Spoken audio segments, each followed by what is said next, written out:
right. So, Avery, you're sitting there looking lovely, ready to go. How are we doing today? I'm great. How are you, Deb? Good, good, good. Well, let me tell you a little bit about Avery.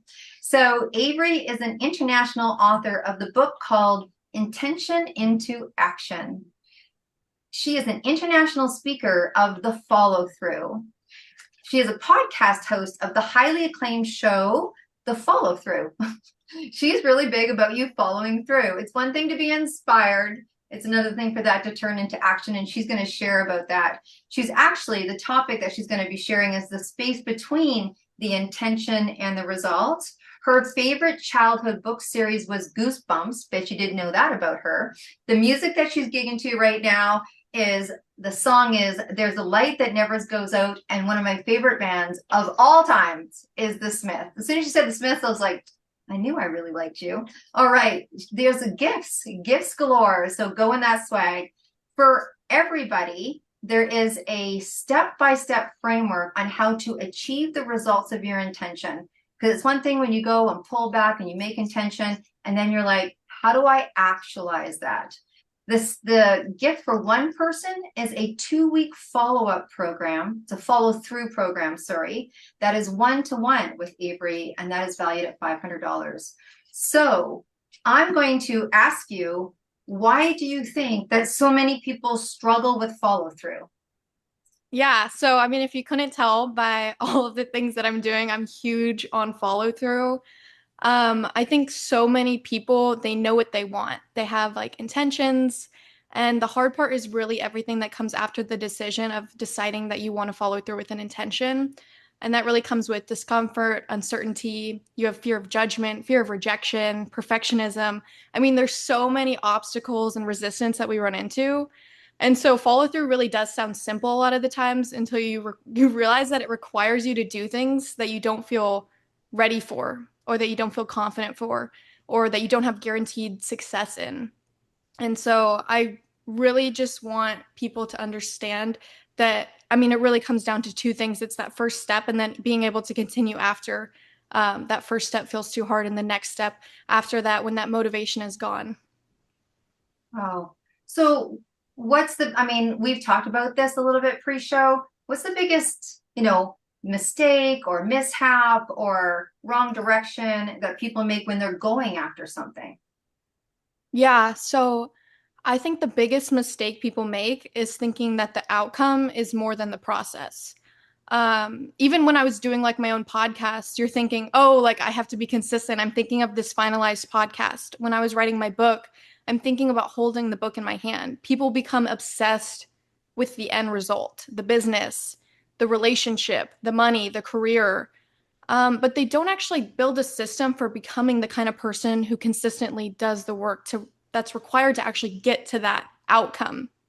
A lot of people make a lot of people make the problem of waiting for the perfect time or the perfect plan, and they treat action as the final step instead of the first step. But you're never actually going to get there until you take that first step.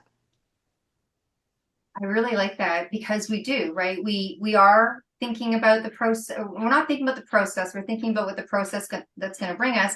And how often do we say, this is taking so long?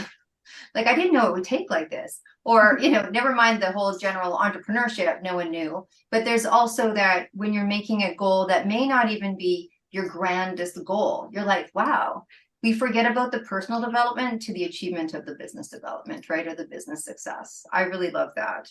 Um, we've had so much conversation. So if someone feels stuck right now, like there's things that people are doing and they're like, I really should do this, but I decided to clean the fridge. That's what I call it. I call it clean the fridge. When people really, they're like, ooh, the fridge all of a sudden needs cleaning, or the storage room needs cleaning, or let's go clean the car together, or whatever. When people are diverting a little bit and they feel stuck, what is something that they could do? I'm not going to say should do, but could do to keep going. Yeah, I think it really comes down to a lot of people just avoid that one thing that they're needing to do, and it may be because that thing that they're wanting to do seems too big. So my advice, or what they should do or they could do to keep going, is to stop trying to fix your entire life in one moment. Because when people feel stuck, they usually respond by overthinking everything, and they think, like what's the perfect plan? You know, like how am I going to get to where I want to go? What if I fail? What if I end up choosing the wrong path? And that level of pressure makes movement harder. And so instead of shrinking the timeline, just shrink the task. Being able to just ask yourself, what is one action that I can take today that moves me forward, even the smallest action, and it really like can be unbelievably small, is like it can create that momentum, and momentum is so incredibly powerful. But most people like completely are just waiting for this time to feel different before they end up moving. But movement is really it's going to create that shift mentally and emotionally for you to get into that momentum. And I really think people need to stop interpreting that resistance is a sign to quit, because even after they take that first step, or even before they take that first step, so I mean, it's inevitable you're going to hit resistance. And so you just need to have it be a step that you're accounting for. Um, we didn't talk about me asking you this question, but I'm going to ask it because we have a minute here. When someone's hitting that resistance, what are some of the things that you do or that you tell your clients to do to help break through that? Because I think that's when people go quiet inside. I think that's when, like, Carmel was talking about gremlins, like, I'm the only person, or this happens to me, or people all of a sudden stop calling their coaches, or they don't show up to the class, and they do this avoidance because they're not feeling good about the fact that they're not following through. Do you have any suggestions that I know that you probably tell your clients? Yeah, I mean, it's inevitable that you're going to hit resistance in anything that you're trying to do in life, whether that's writing a book, starting a podcast, starting a business. And so I really like talking about being able to reframe that resistance. Even like mostly in my book, I talk about rejection. Being able to reframe how rejection is perceived is so powerful because you're not taking it personally anymore. You know, so it really is depending on the resistance that's coming up because, you know, there's avoidance, there's procrastination, there's perfectionism. It really is so dependent on what is like specific to that person, and if it's like rooted deeply in their past, or if it's something that can get over quickly. Yeah, very cool. Very cool. Thank you. So look, you've done a book. You are a best-selling author. That's incredible. And it's interesting because we're here today. I know that Melissa's here, and she talked earlier about an author summit that's coming up, and all of the needs and all of this beautiful growth that's happening for people around putting words to paper. And sometimes we know so many authors that we forget there's only like 3% of the world that ever writes a book. Like you might know 5 authors or 1%. Cynthia's reminding me. Thank you, girlfriend. But it's a big deal. Like it's a big deal. I think there's something very vulnerable, even when you're writing about business, right? There's really vulnerable. It's, some things come up for people like, oh my gosh, I can't change this. Like it's in print. It's not a text. It's not a letter you could take back, but it's in print. So first of all, I want to say congratulations, because every author, that is a process they go through at some point. So congratulations. And what did you write your book about? What it was the publishing experience for you, and what did it teach you? Yeah, that's a great question. So I just published my book. It came out on March 1st, so very recent. And then I just hit #1 best-selling status about a week ago. So that was like such a big accomplishment for me because I didn't actually think that I was going to hit bestseller. But so such an incredible experience for me. And so my book is all about it's called Intention into Action, and it's all about follow through. And so it's all about being able to take that first step and continue after the momentum is gone. And so I talk a lot about like my personal experiences growing up with a parent as an entrepreneur, starting my first business at 10. And it's really about what I've taken from those experiences and what I hope other people can take from it as well. And so I ended up writing my whole manuscript in about 2 weeks, and then I ended up figuring out layout and everything on my own, which took about a month. And as well as the cover I did by myself. So everything was done independently. And so having that experience, that actually what led me to make one of my offers is being able to help someone write and publish their book in 45 days, because I realized so much with my first program is that they're writing their whole manuscript, but then they don't know how to publish, they don't know. And I'm end up just like giving all this stuff for free. And so I really wanted to help make that easier, and ended up, so writing my book taught me how to help other people write their own books. And it also taught me, it really taught me the value of having a book, because I mean, you're thinking I'm going to publish a book, it's going to help so many other people, and that's so true. But even just for yourself, the value alone, it's going to like, oh my gosh, it reinforced something like crazy for me that I could feel more confident in my message and what I wanted to help people with. It redefined like what I actually want to do. And that's something that I don't think is possible without actually writing and publishing a book because that experience is so, I guess, special. It's so unique.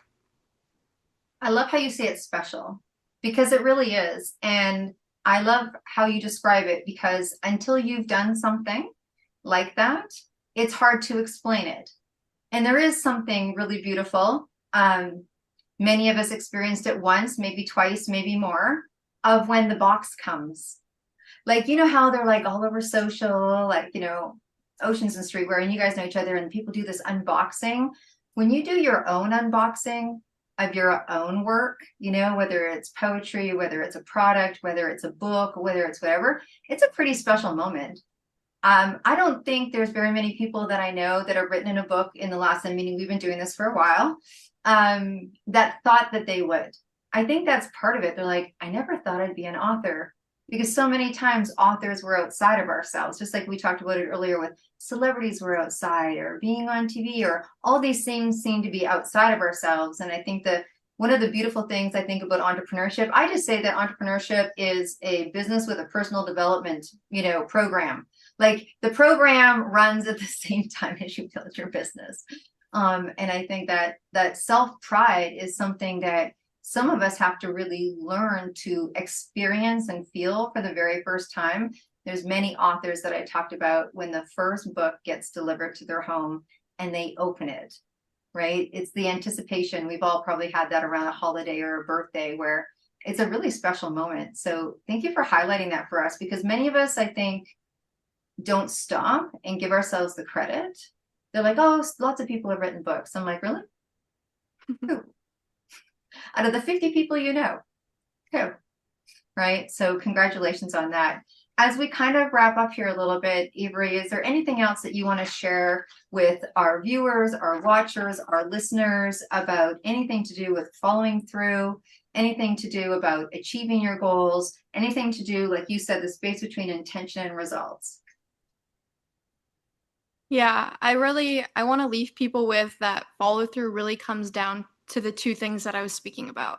It comes down to taking the first step and then also continuing after momentum fades. And a lot of people end up never starting because they overthink or they wait for confidence. But the first step is actually what's going to create that clarity and that momentum and the proof that the change is possible. And so it's so important even just like minimizing that first step. It does not matter how big it is. And then comes to the second part of which I honestly think is the most important is continuing when it stops feeling exciting. Because in the beginning, it's like so I mean, to a lot of people it's easy, you're so excited and you're energized by the idea of what this could become, but eventually it fades and then progress feels slower and the work just ends up becoming repetitive. And so I think the people who actually want to change their lives are the ones who keep going after that emotional high disappears. And that's where like that self-trust is built, that's where the discipline is built, and that's where the results are going to come from. And so anyone can act when they feel motivated, but the follow through is really continuing when the motivation is gone. And so I really just think follow through is so essential. Beautiful. Oh my goodness. Let's do some love in the room. Let's do some love in the room. Let's also do some love in the room for Stacy. I know what it's like to be a momager and watch and experience your child be so brilliant. So thank you so much. Thanks for being part of 262, Avery.